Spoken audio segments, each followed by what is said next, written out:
মা হারা দুইটা কলিজার টুকরা হাফেজ হয়েছে। ঢাকার মসজিদে ইন্টারভিউর জন্য ছাত্ররা একের পরে এক আসতেছে, ইন্টারভিউ দিতেছে। ছেলে দুইটা বাবা রিক্সা চালায়া কাগজ হাতে নিয়ে বাসায় দিছে।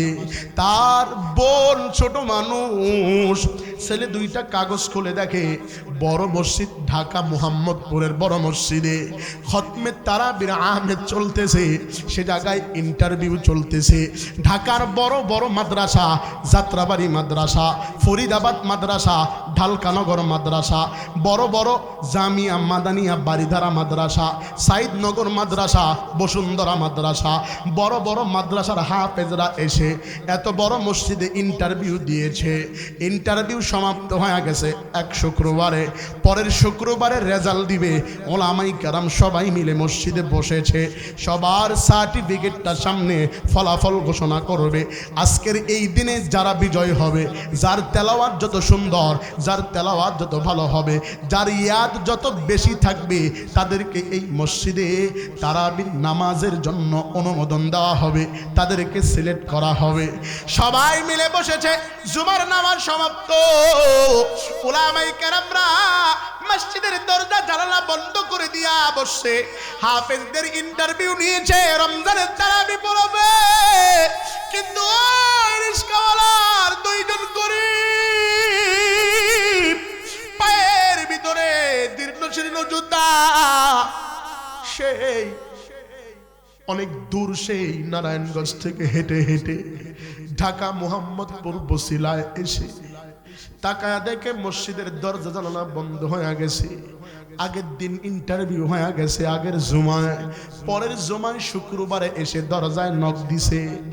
খাদেম সাহেব গিয়া দরজা খুলে দিছে। খুলে দিয়া তাকায়া দেখে দুইটা ছোট ছোট বাচ্চা দাঁড়ায় আছে। খাদেম সাহেব জিজ্ঞাসা করলো, তোমরা কি কোনো সাহায্য চাও? তোমাদের গায়ের জামা দেখতে জীর্ণ শীর্ণ দেখা যায়, তোমরা কি কোনো সাহায্য নেওয়ার জন্য আসছো? বাবা, সাহায্য তো হবে না, এখন জুমার নামাজ শেষ হয়ে গেছে। খাদেম সাহেবকে বড় ভাই জবান খুলে ডাক দিয়া বলে, হুজুর, আমরা সাহায্যের জন্য আসি নাই, আমরা দুইজন হাফেজে কুরআন, আমরা এসেছি এই মসজিদে ইন্টারভিউ দেওয়ার জন্য। শুনেছি আব্বাই গিয়া বাসায় বলছে মসজিদে ইন্টারভিউ চলতেছে, আমরা ইন্টারভিউ দেওয়ার জন্য আসছি। বলে, বাবা, এখন তো আর হবে না, গত জুমায় ইন্টারভিউ নেওয়া হয়েছে।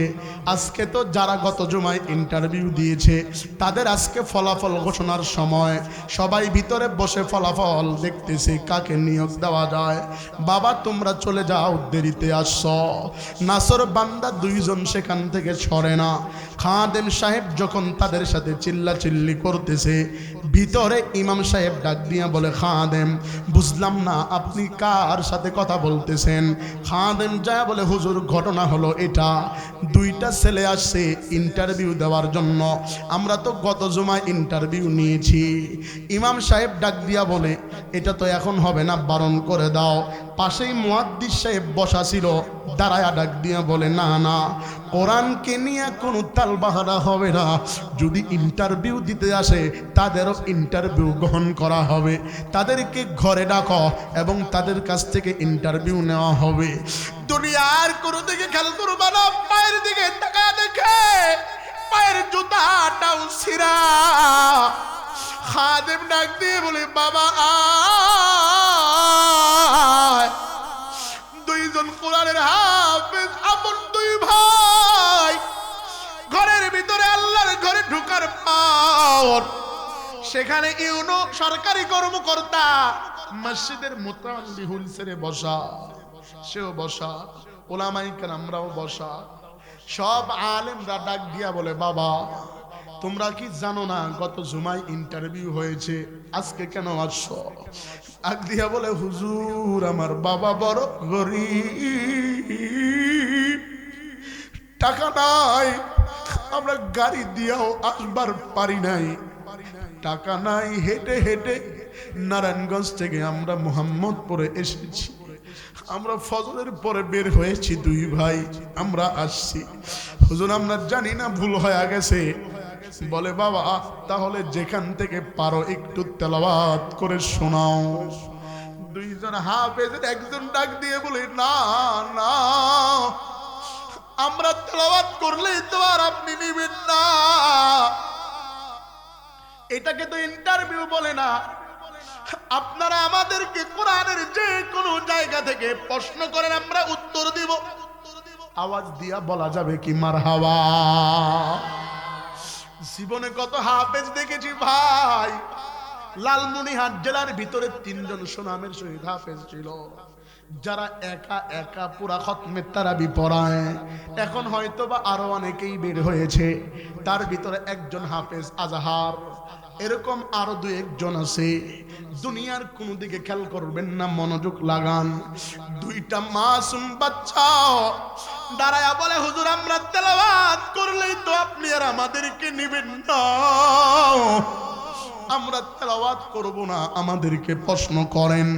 কোরআনের যে জায়গা থেকে প্রশ্ন করবেন আমরা উত্তর দিয়া দিব। আরেকটা বার আওয়াজ দিয়া বলা যাবে কি মারহাবা? ছোট 2টা মাসুম বাচ্চাকে বলল, তাহলে মুহাদ্দিস সাহেব ডাক দিয়া বলে, বাবা যাও যাও ওযু করে আসো। ছোট মাসুম বাচ্চা 2 জন কোরআনের হাফেজ ওযু বানায়া উস্তাদের সামনে দাঁড়িয়ে আছে। উস্তাদ তেলাওয়াত যেখান থেকে প্রশ্ন করে, যদি পৃষ্ঠার শুরুতে জিজ্ঞাসা করে, তেলাওয়াত করতে করতে পৃষ্ঠার শেষ পর্যন্ত ঠেকা দেয়, আওয়াজ দিয়া বলা যাবে কি মারহাবা? মুতাওয়াল্লি সাহেব বলে, আমি এই তেলাওয়াত, এমন সরলা কণ্ঠ তেলাওয়াত আমি যখন হজে গিয়েছিলাম আমি বাইতুল্লাহ শুনেছি, এত মধুর তেলাওয়াত। মুতাওয়াল্লি সাহেব বলে, আমার মন বলে এই 2 জন মনে হয় আমাদের এই মসজিদের জন্য আল্লাহ তাআলা পাঠা দিয়েছে, বাকি সবার নাম কেটে দাও, এই 2 জনের মাধ্যমে এবার খতমে তারাবি অনুষ্ঠিত হবে। একটা বার আওয়াজ দিয়া বলা যাবে কি মারহাবা? খতমে তারাবি শুরু হয়ে গেল। বাবার কাছে গিয়া বলে, আব্বু আমাদের তো কপাল খুলে গেছে। বলে কি হয়েছে? বলে বাবা আপনি দোয়া করেছেন, আমরা গিয়া তো টিকে গেছি, আমাদের তো কপাল খুলে গেছে। বলে কি হয়েছে? কয় আমাদের নিয়োগ হয়ে গেছে, আগামীকাল রোজা শুরু, আমাদেরকে সকাল সকাল পৌঁছায় দিবেন। বাবার গরিব মানুষ ওযু বানায়া 2 রাকাত শুকরানার নামাজ পড়ে আল্লাহর কাছে গামছা সহ হাত বাড়ায়া ডাক দিয়া বলে, মালিক আপনি মনে হয় আমার বিবির মনের আশা, আমার মনের আশা আপনি মনে হয় কবুল করবেন। একটা বার আওয়াজ দিয়া বলা যাবে কি মারহাবা? মুহাদ্দিস সাহেব ডেকে বলে, বাবা তাহলে তোমাদেরকে প্রশ্ন করলেই জবাব দিতে পারবা? বলে হ্যাঁ উস্তাদ, প্রশ্ন করে দেখেন, জবাব দিয়ে দিব। আদরের 2টা সন্তান জবাব দিয়া ফাইনাল মসজিদের জন্য হাফেজ নিয়োগ হয়ে গেছে। বাবার কাছে গিয়ে আনন্দের সংবাদ দেয়, আব্বু আমাদেরকে তো মসজিদের জন্য নিয়োগ দিয়া দিছে। বাবায় বলে, তাহলে চলো তোমাদেরকে আমি নিয়ে যাব। কিন্তু বাবা রিস্কা চালায়, এই কথাটা সন্তান 2 জনকে বুঝাইছে ঘরের ভিতরে। বাবা বলে, কি বাবা শোনো, আমি যে রিস্কা চালাই মসজিদের কাউকে কিন্তু বলবা না, তোমরা যে রিস্কাওয়ালার বেটা এই কথা বলবা না। বাবা গোপনে সন্তান 2টাকে এসে নামায়া মসজিদের কিছু দূরে নামায়া দিয়া চলে গেছে। বাবা বাসায় চলে গেছে, বাবা অন্য জায়গায় ভাড়ায় চলে গেছে। সন্তান 2 জন মসজিদে তারাবির নামাজে দাঁড়ায় গেছে। এত সুন্দর তেলাওয়াত, বাবায় কিছুক্ষণ ভাড়া মেরে এশারের নামাজের পর তারাবি শুরু হবে। তাকায়া দেখে মসজিদের এসি লাগানো, মসজিদের দরজা বন্ধ, বারান্দাটাও একেবারে মুসল্লি দ্বারা ভরে গেছে।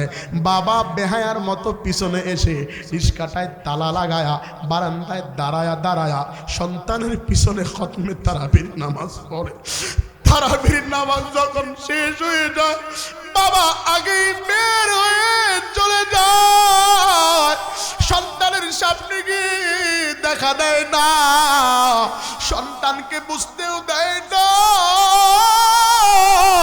সন্তানের কাছেও দেয় না। ও মুসলমান, দুনিয়ার কোনো দিকে খেয়াল করবা না, 17 রমজান বদর দিবসে ঢাকায় অনেক মসজিদে খতম শেষ হয়ে যায়। 17 রমজান খতম শেষ হয়ে গেছে, সন্তানদেরকে বিদায় দিবে।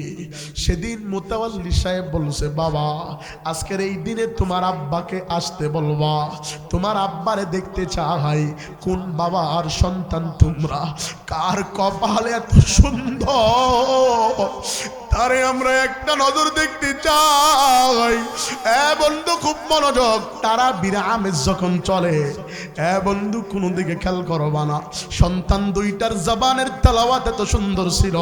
রমজান মাসে তারাবি পড়তে আসছে, বড় বড় অফিসাররা, পুলিশ, আর্মি, বিডিআররা এই দুইজন হাফেজের পিছনে নামাজ পড়ার জন্য আগে ভাগে মসজিদে যাইত। তারাবি শেষ, ছাত্র দুইজনকে বিদায় দিবে, দুই হাফেজকে বিদায় দিবে। বাবাও সেই দিন মসজিদে আসছে, কিন্তু সবার সামনে যায় না। বাবা পিছনে দাঁড়িয়ে নামাজ আদায় করেছে। নামাজ সমাপ্ত হয়েছে। বড় বড় ঢাকার বড় বড় গার্মেন্টসের মালিকেরা বলে, এতদিন পর্যন্ত যে হাফেজের পিছনে নামাজ পড়েছি, এই হাফেজের সাথে একটু সাক্ষাৎ করব, হাতে একটু মুসাফা করব, একটু হাদিয়া দিব। এই জন্য হাফেজের সাথে মুসাফা করার জন্য আর আনন্দে বাবা হাউমাউ করে দালানের সাথে হাত মেরে মেরে কান্না করতেছে। মসজিদের মুসল্লিরা জিজ্ঞাসা করলো, আঙ্কেল আপনি এখানে দাঁড়ায় আর দালানে হাত মারতেছেন কেন? আপনার কি কোনো সাহায্যের প্রয়োজন নাকি? কেন আপনি চোখের পানি ছেড়ে কাঁদতেছেন? মুরব্বি ডাক দিয়া, এই চোখের পানি আমার কষ্টের না, এই চোখের পানি আমার আনন্দের। আওয়াজ দিয়ে বলা যাবে কি মারহাবা। দুইটা হাফেজ এবার বিদায় হবে। ছাত্র দুইটার বাবা বারান্দায় কান্না করতেছে। মোতাওয়াল্লি সাহেব ডাক দিয়া বলে, তোমার বাবাদেরকে ডাকো। বলে, না না, আব্বাই আসছে কিনা জানি না। কয়া, তো আনন্দের দিনেও তোর বাবা আসে নাই? বাহিরে বারান্দায় মুসল্লিরা ডেকে বলে, চাচা আপনি কাঁদেন কেন? সর্বশেষ ছোট বাচ্চাটা গ্লাসের ফাঁক দিয়া দেখে বাবা দালানের সাথে হাত মেরে মেরে কান্না করতেছে। একটা দৌড় দিয়া বাবার পায়ে এসে জড়াইয়া বাবার বুকের ভিতরে নিয়ে বলে, যারা আমার পিছনে নামাজ পড়েছ তোমরা এই লোকটারে ফকির ভাবিও না। এ তোমাদের কাছে সাহায্য চাওয়ার জন্য আসে না। হে আমার জন্মদাতা পিতা, আমার বাবা, আমার বাবা কোলে করে মসজিদে মিম্বারের সামনে, মেহরাবের সামনে নিয়ে গেছে। মুতাল্লি সাহেব প্রশ্ন করছে, ভাই আপনার কপাল বড় ধন্য, ছেলে দুইটা তারাবি পড়াইছে, মনে হয় মক্কা মদিনার তেলাওয়াত করেছে। এই ছেলে দুইটারে একটা দিনও দেখতে আসলেন না। বাবা ডাক দিয়ে বলে, মুতাল্লি সাহেব আমি এমন দিন নাই, আমি প্রতিদিন আসছি, কিন্তু আমার ছেলের সামনে যাই নাই। বলে, কেন যান নাই? বলে, যাই নাই, আমি তার শ্রেণীর মানুষ না। সে যেই তবকার, আমার মন বলেছে আমি তো রিক্সা চালায়া খাই। যদি আপনারা শুনেন রিক্সাওয়ালার ছেলে কদর কমে যাবে, আমি আমার পরিচয়